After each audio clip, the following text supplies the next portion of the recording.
On my side, it doesn't show live yet, but I will entrust you. So welcome everyone to another episode of Current Status. Fantastic show, fantastic topic today. But before we get to that, my name is Teresa Miller, and you can find me on Twitter as 24/7 IT Connect. I'm also joined by my co-host. Go ahead. Pumla Schmidt, also known as Exchange Goddess on the Twitters. And why are we here today, Teresa? Awesome. Can you guys hear me? Yeah, we can hear you. So we have a guest today for our special topic, which is we're going to talk about Citrix and Microsoft and the whole partnership, the renewed partnership that we just announced several weeks ago. We have Eduardo, and I hope I'm not mispronouncing your last name, Molina. Molina. Okay. So thanks for grabbing that. You know what happened? I'm sorry, what was that? I made the mistake again. Remember I said I'll never make that mistake again? I left the YouTube audio up. Oh, it's okay. And you know what? This is what I love about being live. Like, it's just anything goes. At least we're not NBC or MSNBC or, you know. So I didn't even hear Eduardo introduce himself, and that's why I didn't take my cue. All right, so done with the blunders. Eduardo, let's talk a little bit about things. Oh, your audio is still on, Teresa. I closed it. Yeah. Anything goes. Eduardo, I hear it. Yeah. You have YouTube up? It's off now, I think. Okay. Oh gosh, I love live stream. You know what, Eduardo? Let's have you speak now. Awesome. There's smiling. What's going on? So my name is Eduardo Molina. Originally from Costa Rica. I'm the end user computing practice manager for Round Tower, a VAR out of the Cincinnati, Ohio. I've been working with on the end user computing since 1999 when I was living in Costa Rica and somebody said, hey, we need to bring applications to the banana farms. How do we do that? And somebody said Citrix. So that's when I started at the end of 1999, early year 2000. So I lived through that. You know, the world is going to end. You know, the world computer will shut down. But now here we are, 20 plus years later. I'm happy to be with you guys. 21 years to be exact. I had a son. My first son was born in 1999. So 21 years you've been at least doing Citrix, right? At least doing Citrix, yeah. At least doing Citrix, and shortly after that, VMware, because we run out of data center capacity to put Citrix servers on. So let's virtualize the world. Yeah. Yes. And are you part of some other of the EOC communities that there are as well? Yeah. So Citrix CTP, joined Teresa on that one. One of the people that actually helped me to get in together with Joe Harder.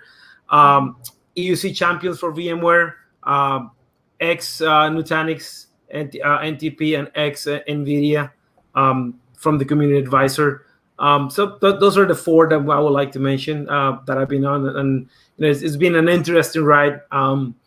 Community is great. EOC community is one of the best, right? You just tweet something out and people helps you, regardless if they're a partner, a competitor, or even a different company from what you're asking. That's been a fantastic ride this 21 years for sure. Awesome. So let's talk about the Citrix and Microsoft partnership that was kicked off now. I think, what was it, a couple weeks ago that it was announced? About 2 weeks ago. Yeah, and so I know you probably bring a different perspective on things than even I would because of your current employment with working with a VAR. And so I guess maybe just let's start with a really general question. I guess, how do you feel about it from what are you looking forward to about it? It's I think, Teresa, you and I have been here, and I believe this feeling of, is this the year that Microsoft buys Citrix? Is this the year that Microsoft buys Citrix, right? That has been the rumbling for a long time, and they just continue to renew the partnership, and every year there is a little bit closer of a relationship.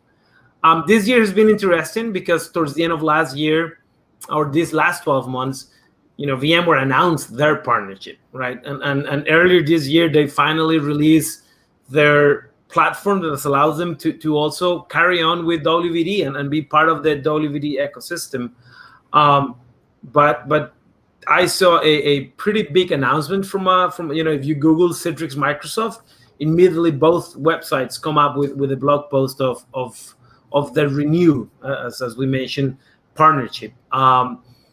I still think that there is a little bit of a messaging issue, right? To the public, to the general user, are they competitors? Are they trying to go after the same market? And that's a difficult place. I think that's something that they both have to fix, because they have very similar features, right? There are things that one doesn't have that the other one does have, like Citrix doesn't have hosting, so that's where Azure come in place, or Microsoft doesn't have an SD-WAN. That's where Citrix definitely can help Citrix.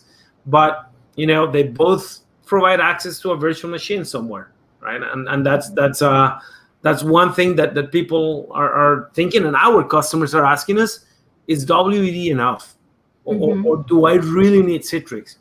And the language on both announcements, I think, has been very carefully crafted, right?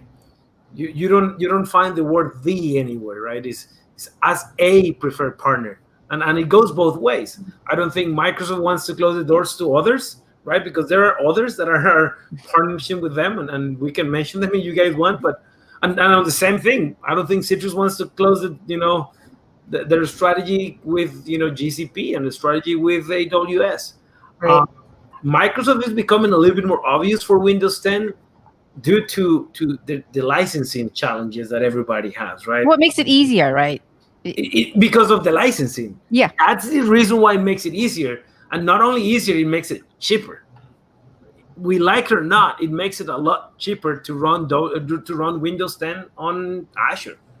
You don't have to, starting with something as simple as, if you're running Windows 10, most likely you need to run Microsoft Office. Mm-hmm. If you're not on Azure, you cannot legally run Office anymore, unless the partner that you're working with brings SPLA, right? The Microsoft big SPLA licensing schema. And the problem with that is if I'm a 365 E3 or higher, I'm already paying for Office. So why should I pay for Office again? Because right. I don't want to run in Azure. So that it makes it simpler and easier and cheaper. So it is a strategy. Again, Microsoft continues to be this big mammoth that everybody continues to leverage. And the addition of even Microsoft having now Linux type machines and people connecting, but we have, at least my generation, our generation, we have grown accustomed to Microsoft Office and Excel plugins and Excel macros, and getting away from that to LibreOffice or all web-based, it's not simple, right? We have tried, because you don't have to pay for Office if you're running on AWS or on GCP if you're comfortable using Office on a web page. But I mean, it's not native to me. It's I want to be able to open Office and work while I'm somewhere that might not have internet connection. Yeah, I prefer that too. Yeah, and the whole Excel experience, right? It's easier for me to go on I do a Friday call with my team, and when we're trying to use the Office Online to all collaborate, it's not the same as having the full Office installation. Mm-hmm. So it's as I go back I have to my mouth shut. No opinions on that. No, I do have an opinion. Yes, I feel the pain. It is a little cumbersome when you've got multiple people trying to work at the same time. You're like, wait, and you just yeah. But you kind of have to. There's that, as I'm looking at my camera, there's balance, right? Like the convenience of being able just to open up a browser and work on something on any device.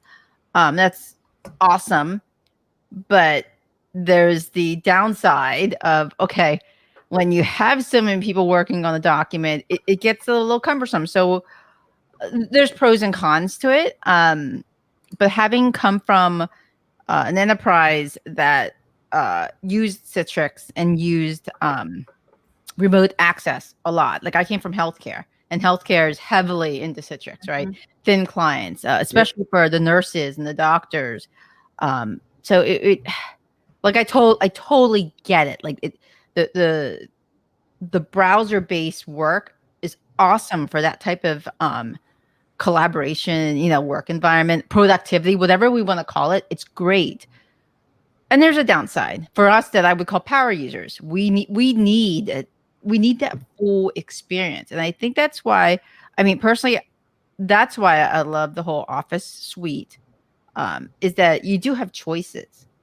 Like we give you choices. We give you the full package that you can, you download and you install your whole client, but then we give you the option to have a web browser experience. And then there's then we throw in Citrix, right? We throw in the thin clients, and then with that, now with Citrix, you guys take that one step further, and then you break it into publish apps, and you do all sorts of stuff. And it's basically like it's enhancing what we've already done. And I think that's what I love what we've done. But then when we add our partners to it, it just makes everything better, because you're enhancing what we've already done.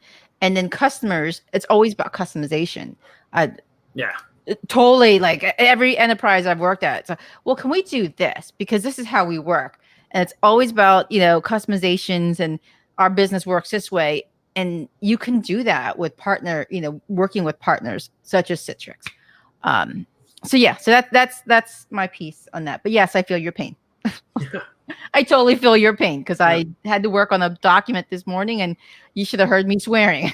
And I like it. It's just, I do feel, right, if you remove Citrix from the site, the web version is great on the go, right? When you have something quick, the browser does matter, right? Depending if you're doing it in Chrome or in Safari, or if you're doing it on Edge, that does play a different yes, but at least it brings the part that I like is my team. Some use Windows, some use Mac.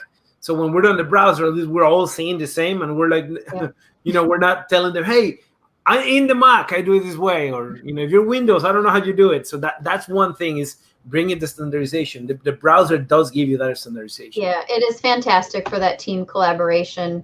But I actually haven't used the web version of any of those apps lately. What? But there was I like the full client.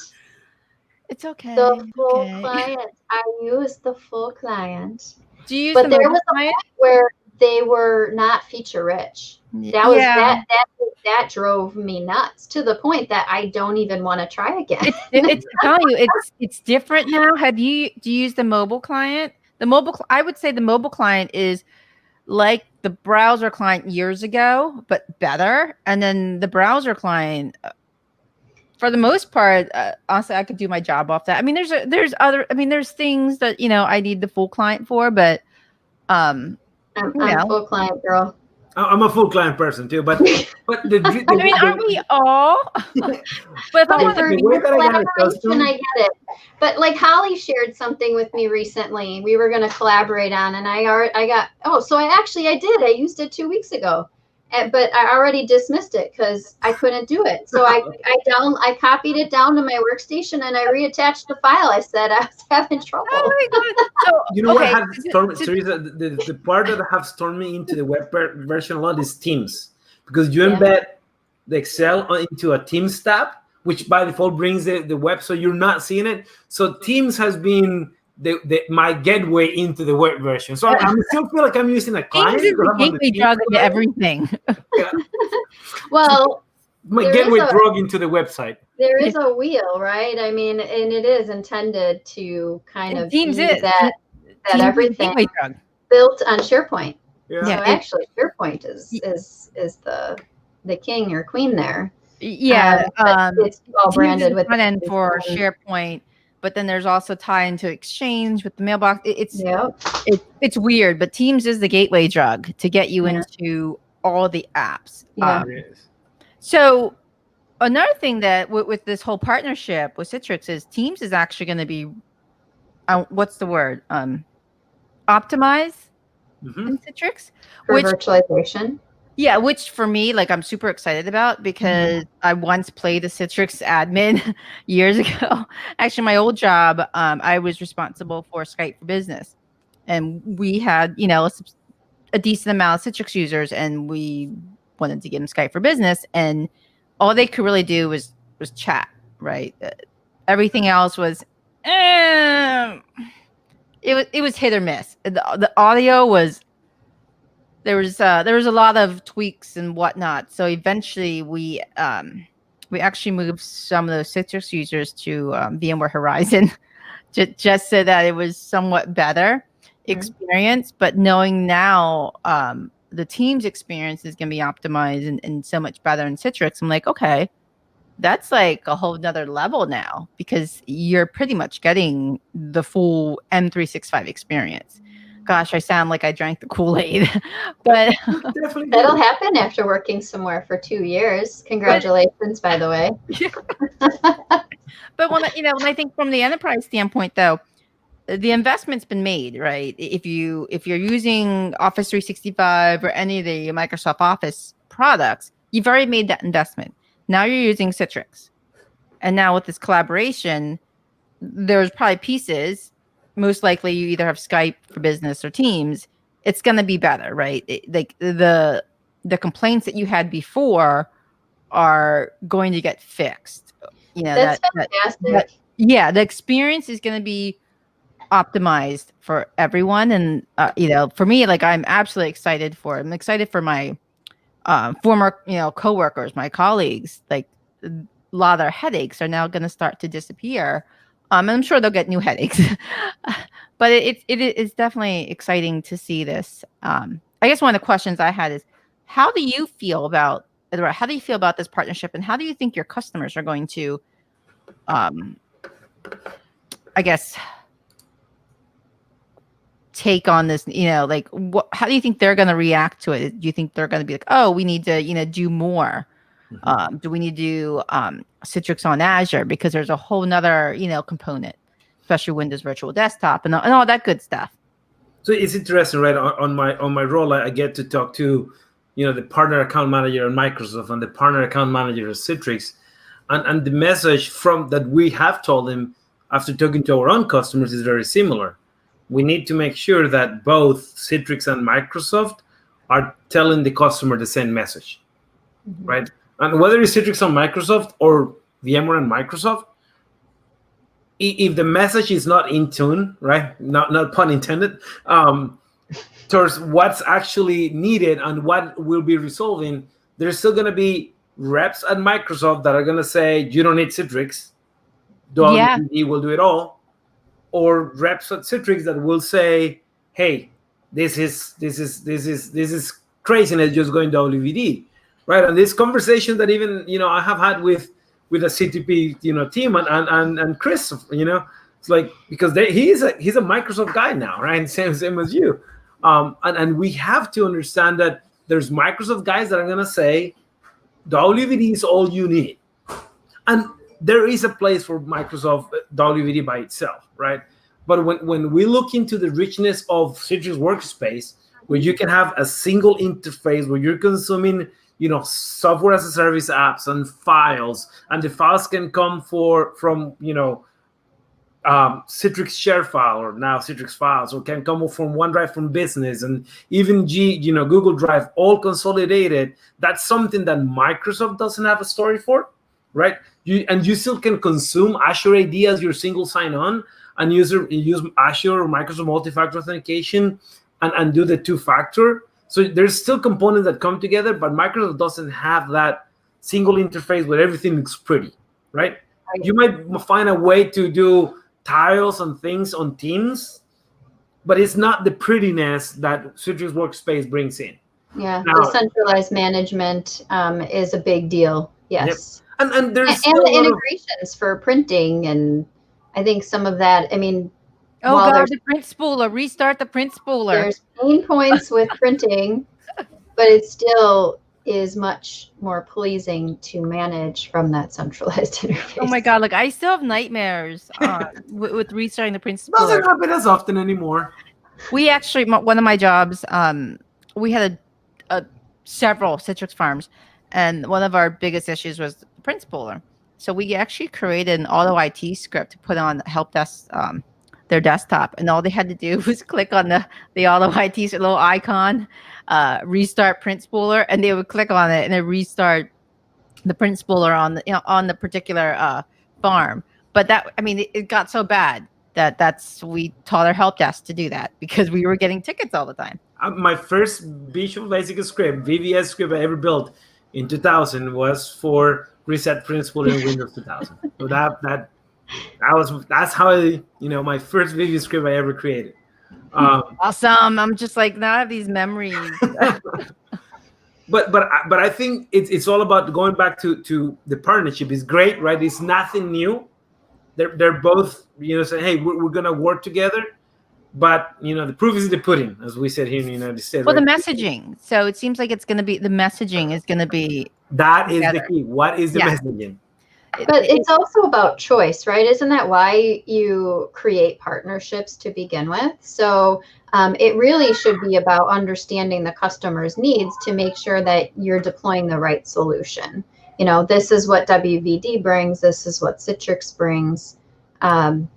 Maybe you do need both. Yep. From the and the other part is, the other part is, by using Citrix on Azure, you're still using WVD. You're still consuming your WVD entitlements, right? All you're not using is the WVD control plane, which is a web interface and a broker and a provisioning mechanism that is greatly done on PowerShell, and it's changing now, right? I think that the WVD team has been doing a great job by improving, enhancing, right? The newest version, you do not longer have to do everything through PowerShell. They're working on the monitoring piece. So that's a part that WVD might be great for, and I'm going to give you a couple examples, right? I have a customer, they're only 50 users, but they depend 100% on the environment to do all their work. They do a lot. And due to the lack of management on WVD, they decided that they don't want to continue to do that, right? Their users depend on that, and they're not PowerShell experts, they're not IT experts, and they don't have a graphical interface to find out which account is down or which computer is down and who's having issues. And for them, that's too much time, right? So they decided that they're gonna continue to run on Azure, but they want to move to a more enterprise-like platform for 50 users. I have another huge, gigantic customer on oil and gas industry, and for their 600 users that needed access, they said WVD is great. So, right, it depends what the need and what the expertise is. I think that a small customer that WVD might be targeting might be actually a miss because they might not have the IT power to manage the environment. You make a great that point. Would be a better story with Citrix and Microsoft together and do Citrix, manage desktops. Well, an enterprise that is familiar with creating and doing PowerShell scripting and all that on Azure, WVD might be the great thing that they need. It's about options. Mm-hmm. When it comes down to it, we're giving our customers options, and choices, because not every company is the same. Like I said earlier, there's always customizations.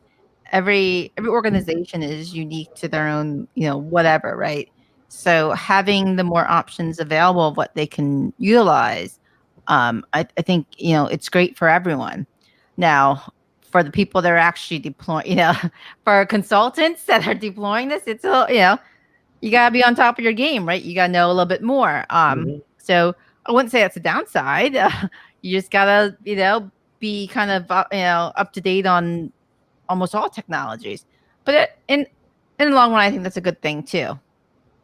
But yeah, I mean, it's options, and it is all about the messaging. And I think, it's normally we obviously from a Citrix perspective, we have always heard the message: you can do it on Azure, you can do it everywhere else. I think they're not changing that messaging. They're saying, hey, now Azure is a preferred, and that's the word right on both announcements, the A instead of the, a preferred partner. And we have already seen public or at least internal to Microsoft announcements and PowerPoint decks about the partnership. Now it's going to be up to the Microsoft rep and the Microsoft team to decide, hey, do I want to get on board with this, or do I want to still carry the WVD flag only? And that's where probably some of the messaging will be. Is like, if the Microsoft rep talks about the options, that's fantastic, right? If they talk about the options, that's what Citrix needs, because that's what the announcement is about. But the Microsoft rep is going to say, hey, why would you want to pay more, or there's no need for you to pay more. They might listen to that messaging unless somebody else comes and show them the difference. And my take every time somebody asks me is, let's pilot both and see what you like better. What makes more sense for your team's expertise? Let me see what makes more sense when you have an issue, what is faster to resolve, for example. Yeah. Or what, FS Logic's a great profile solution. Do you only need FS Logics? Maybe not. Maybe WEM gives you that extra edge, right, from a Citrix perspective. Yeah, that's one of the really great things I think about you and your role too, is one size doesn't fit all, and that each customer is unique, and you'll make the right recommendation and provide the right guidance. And that's obvious, like from all the conversations I've ever had with you. I think that's actually just one of the fantastic things. That's why you're, I think, so successful in the role you're in. Appreciate it. Yeah. Yeah. And I think the options go beyond Citrix that we have mentioned, right? VMware is going to be an option. Citrix is going to be an option. WVD is going to be an option. Customers might like one brand versus the other. Somebody might still be worn out by the 2000 Prince Spooler, right? And I don't want to see Citrix ever again. I'm going to go Horizon all the way, or I'm going to stay with WVD. I love my Prince Spooler. Yeah. That or antivirus. This is what I always hear about. Yeah. And believe it or not, I still hear these questions 21 years later. Is the Prince Spooler issue fixed? I'm like, wow, that should be a bumper sticker. Is the Prince Spooler fixed? So, we need to make stickers. Yeah. The next Citrix conference you guys go to, Teresa, stickers. Is the Prince Spooler fixed? We should totally do it. We need to create a Twitter hashtag for that too. Yeah. Definitely the current status stickers. Is the Prince Spooler fixed? Yeah. Prince Spooler today. Reboot every 8 hours. Yeah. Hey, you can schedule that now, okay? Yep. So awesome. Well, I think we're at time looking at the clock. So Eduardo, thank you so much for joining us today to talk through some of the thought points for those listening. Very insightful. We appreciate it. Appreciate it. This was so much fun. Yeah. So thanks, everyone. Thank you, everyone. Thank you, Eduardo. Stay healthy. Have a great day, everyone. Bye. Bye. Bye.